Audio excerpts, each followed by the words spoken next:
அமெரிக்க வரி விதிப்பினால் பாதிக்கப்பட்டு நிலையற்ற தன்மையை எதிர்நோக்கும் பொருளாதாரமும் வர்த்தகமும் தென்கிழக்கு ஆசிய நாடுகள் வளைகுடா நாடுகளின் நிதியங்களிலிருந்து முதலீடுகளை ஈர்ப்பதற்கு வழிவகுத்துள்ளது.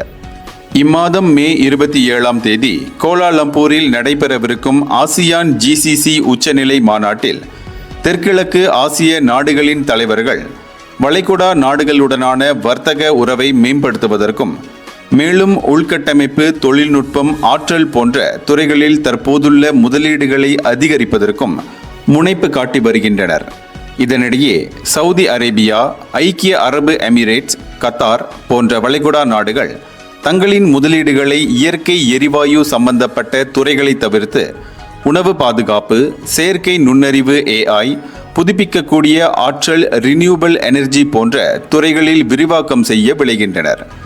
ஆசியான் நாடுகளில் இருக்கக்கூடிய நிலவளம், விவசாயம், தொழிலாளர் சந்தை, புதிய தொழில் தொடங்குவதற்கான திறன் போன்றவையால் வளைகுடா நாடுகளின் மத்தியில் ஆசியான் நாடுகள் சிறந்த வர்த்தக பங்குதாரர்களாக கருதப்படுகின்றனர். அமெரிக்க முதலீடுகளையும் வர்த்தகத்தையும் வெகுவாக சார்ந்திருக்கும் ஆசியான் நாடுகள் சீனா, வளைகுடா நாடுகளுடனான மேம்பட்ட வர்த்தக உறவின் வாயிலாக பொருளாதாரத்திற்கு மேற்கத்திய நாடுகளை சார்ந்திருப்பதை நீண்ட கால அடிப்படையில் குறைக்க முடியும்.